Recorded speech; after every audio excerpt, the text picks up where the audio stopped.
नमस्कारम, ये हमारा class 11th का केमिस्ट्री का सेट बी का अभ्यास प्रश्न पत्र है। आपको रसायन शास्त्र का, रसायन विज्ञान का सेट बी का फुल सॉल्यूशन इसी वीडियो में मिलने वाला है। तो यहाँ पर देख लीजिएगा, इस पेपर का मेरा पहला क्वेश्चन दिया, सही विकल्प चुनकर लिखिए। आपका पहला सही विकल्प दिया है 7 ग्राम नाइट्रोजन गैस का एनटीपी पर आयतन होगा। तो इसमें आपको लिखना होगा 11.2 L, मतलब आपका बी वाला इज राइट उत्तर लगाना है। दूसरा आपका दिया आवर्त सारणी के किसी वर्ग में नीचे की ओर जाने में कौन सा गुण नहीं बदलता है। तो इसमें आपको लिखना होगा सी वाला संयोजक इलेक्ट्रॉन। अब आपका तीसरा दिया वर्ग में ऊपर से नीचे पर कौन सा गुण सदैव बढ़ेगा। तो इसमें आपको लिखना होगा, यहाँ पर क्या लिखना है, आय वाला परमाणुक त्रिज्या। उसके बाद आपको चौथा दिया प्रबल अम्ल तथा प्रबल सार की उदारीकरण उष्मा का मान होता है। तो चौथे में आपको लिखना है, चौथे में आपको क्या लिखना है, सी वाला, ठीक है। उसके बाद आपका पांचवा दिया हीरे में कार्बन की संयोजकता होती है। तो पांचवे को उत्तर आपको लिखना होगा यहाँ पर सी वाला 4 होती है। छठा आपका दिया एक इलेक्ट्रॉन C2H2 को रक्त रक्त नलियों में गर्म करने पर कौन सा यौगिक बनता है। तो छठे में आपको लिखना होगा यहाँ पर क्या लिखना है, ए वाला बेंजीन। उसके बाद आपका अगला क्वेश्चन देख लीजिएगा। यहाँ पर हमारा क्वेश्चन 2 दिया जिसमें आपको खाल्टन की पूर्ति करना है, ठीक है।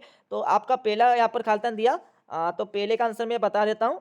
तो पहले में आपको लिखना होगा यहाँ पर भाप लिखना, भाप भाप आपको लिखना है। दूसरा आपका दिया, दूसरे में आपको इसका सूत्र लिखना होगा। तो सूत्र क्या होता है, इसमें आपको लिखना CnH2n माइनस, मतलब यहाँ पर बॉन्ड 2 आपका हो जाएगा, ठीक है। उसके बाद आपका तीसरा दिया नाइट्रोजन अणु में खाल्टन बंद पाए बंद होते तो कितने होते हैं। इसमें आपको लिखना होगा 2 लिखना है, ठीक है।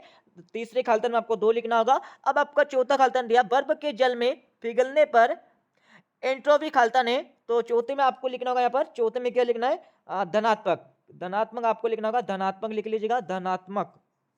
अब आपका अगला दिया हमारा पांचवा वाला ऑक्सीकरण में किसी तत्व की ऑक्सीजन अवस्था खाल्टन है। तो यहाँ पर पांचवें में आपको लिखना होगा, तो बढ़ती है, क्या लिखना, बढ़ती है आपको लिखना, बढ़ती बढ़ती आपको लिखना होगा। अब आपका छठा दिया ऐसा उपकरण जिसमें विद्युत ऊर्जा का परिवर्तन रासायनिक ऊर्जा में होता है खाल्टन सेल कहलाता है। तो इसमें आपको लिखना होगा यहाँ पर विद्युत, विद्युत आपको लिखना, विद्युत सेल कहलाता है, ठीक है। उसके बाद आप अगला क्वेश्चन देख लीजिएगा। क्वेश्चन 3 दिया इसमें आपको सत्य असर बताना है। तो आपका पहला दिया, यहाँ पर देखते जाइए, ठीक है।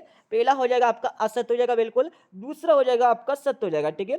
और इसके साथ ही तीसरा हो जाएगा आपका सत्य हो जाएगा, चौथा हो जाएगा आपका सत्य, और पांचवा हो जाएगा आपका कैसा हो जाएगा, पांचवा असत्य हो जाएगा, छठा हो जाएगा आपका सत्य हो जाएगा। दोस्तों मैं आपको सबसे पहले बताना चाहता हूँ, ये अभ्यास प्रश्न आपके हो रहे हैं बस आपकी तैयारी के लिए, इसलिए आपको इनको पढ़ते जाना, याद करते जाना, ठीक है।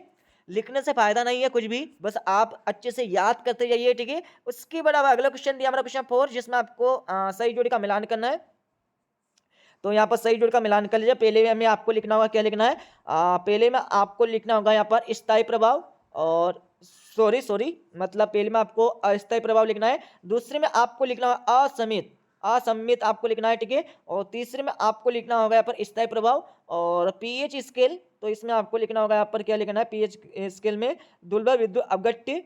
तो पीएच स्केल की खोज किसने की थी, इसमें सोरेंस आपको लिखना है, ठीक है। और द्रव्य अनुपातिक क्रिया, तो इसमें आपको लिखना होगा द्रव्य अनुपातिक क्रिया में क्या लिखना है आपको, थोड़ा रुक जाइए, द्रव्य अनुपातिक क्रिया में आपको लिखना है, क्या लिखना है। तो मैं इनके आंसर बता देता हूँ, यहाँ पर देख लीजिएगा। तो वापस से लगा लीजिए। पहले में आपको लिखना है, पहले में क्या लिखना है आपको अस्थाई, दूसरे में आपको क्या करना है, यहाँ पर देख लीजिएगा। दूसरे में आपको लिखना होगा, दूसरे में आपको असीमित लिखना है, ठीक है। और तीसरे में आपको लिखना होगा यहाँ पर क्या लिखना है, स्थायी प्रभाव, और पीएच स्केल में सोरेंस, और द्रव में आपको गुलबारिया लिखना है, ठीक है। अच्छे से लगा लीजिएगा। उसके बाद अगला क्वेश्चन आपका दिया, क्या दिया यहाँ पर देख लीजिएगा। यहाँ पर हमारा क्वेश्चन नंबर दिया हमारा 5 वाला, एक शब्द था एक वाक्य उत्तर लिखना है। तो पहले में आपको एवोगैड्रो संख्या क्या है इसके बारे में आपको लिखना होगा। तो एवोगैड्रो संख्या क्या होती है, तो इसका मान यदि आपको पूछना है, मतलब इसमें क्या एवोगैड्रो की आपको परिभाषा लिखना है, बट मैं आपको मान भी बता देता हूँ, 6.022 इंटू 10 की पावर 23 यह हो जाएगा आपका, ठीक है। उसके बाद आपका अगला दिया हमारा इलेक्ट्रॉन की खोज किसने की थी, तो किसके द्वारा की गई थी। दूसरे में आपको लिखना होगा जे थॉमसन, जे थॉमसन आपको लिखना, थॉमसन। उसके बाद आपका तीसरा देख किस कक्षक में दिशात्मक प्रभाव नहीं होता है। तो इसमें आपको लिखना होगा यहाँ पर एस कक्षक, एक एक्स कक्षक आपको लिखना है, एस कक्षक। उसके बाद आपका चौथा दिया, चौथे में आपको लिखना है, चौथे में आपको क्या लिखना है, तो चौथे में आपको लिखना होगा यहाँ पर, चौथे में आपको यहाँ पर लगा लीजिए, चौथे का आंसर मैं बता देता हूँ यहाँ पर। तो चौथे में आपको लिखना होगा 4 अलग अलग क्वांटम संख्याओं की, क्या लिखना है, 4 अलग अलग अलग 4 अलग अलग क्वांटम क्वांटम संख्याओं की। डोंट वरी, और अच्छे से बता दूंगा, ठीक है। उसके बाद अगला दिया 5 वाला, आवर्त में बाएं से दाएं जाने पर आयतन विभव क्या प्रभाव पड़ता है। तो इसमें आपको लिखना होगा आयतन विभव का मान बढ़ जाएगा, ठीक है। तो आयतन विभव का मान कैसा हो जाएगा, बढ़ जाएगा, बढ़ जाएगा, ये आपको लिख देना है, ठीक है, बढ़ जाएगा। उसके बाद आपका देख लीजिए 2-2 नंबर क्वेश्चन दिया हमारा, सीमांत अभिकारक क्या है। तो क्वेश्चन आपका दिया, और 7वां क्वेश्चन आपका हो जाएगा, 7वें के बाद यहाँ पर 8वां क्वेश्चन, 9वां क्वेश्चन आपका दिया। क्वेश्चन को अच्छे से पढ़िए। उसके बाद 10वां क्वेश्चन दिया हमारा, 11वां क्वेश्चन, 12वां क्वेश्चन, 13वां क्वेश्चन, 14वां, और 14 के बाद यहाँ पर 15वां, 15 के बाद यहाँ पर 16वां, 16वें के बाद यहाँ पर 17वां क्वेश्चन आपका दिया, ठीक है। 17वें के बाद यहाँ पर 18वां क्वेश्चन आपका दिया, 18वें के बाद यहाँ पर 19वां, 19वें के बाद यहाँ पर हमारा 20वां क्वेश्चन हो जाएगा। अब मैं आपको पूरा सोल्यूशन बता देता हूँ, यहाँ पर देखते जाइए। तो ये हमारा हो जाएगा, पहले क्वेश्चन होता है जिसमें आपको सही विकल्प का चयन करने के लिए बोला जाता है, ठीक है, अच्छे से लिख लीजिएगा। उसके बाद यहाँ पर हमारा क्वेश्चन 2 के उत्तर लगा लीजिएगा, ये हमारा क्वेश्चन 2 के आपको उत्तर हो जाएगा, ठीक है। क्वेश्चन 2 के बाद यहाँ पर हमारा क्वेश्चन 3 का आंसर लगा लीजिएगा, ये हमारा क्वेश्चन 3 के आपके आंसर हो जाएंगे, ठीक है। और इसके साथ ही यहाँ पर क्वेश्चन 4 के आंसर लगा लीजिए, इसमें आपको सही जुट का मिलान करने के लिए बोला जाता है, वैसे हमने आपको पहले बता दिया, ठीक है। पी स्केल में आपको क्या करना है, पी स्केल में आपको सोरेंस लिखना है, सोरेंस ने खोज की थी, सोरेंस, सोरेंसन आपको लिख देना है, ठीक है।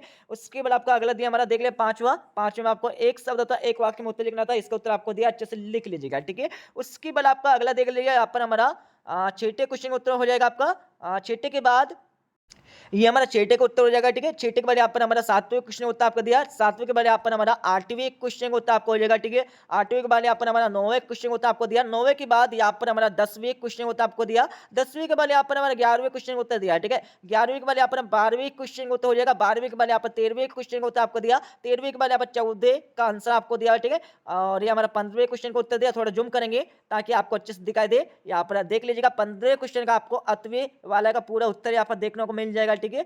उसके बाद यहाँ पर हमारा 16वें क्वेश्चन का यहाँ पर 8वीं वाला उत्तर आपको मिल जाएगा, और यहाँ पर हमारा 17वें क्वेश्चन उत्तर लगा लीजिएगा, ये हमारा 17वें क्वेश्चन उत्तर हो जाएगा, ठीक है। 8वां वाला देखते जाइए, पूरा पूरा देखते जाना है, ठीक है। और ये इसका आगे का भी आपको दिया, थोड़ा जूम करेंगे, यहाँ पर देख लीजिए अच्छे से।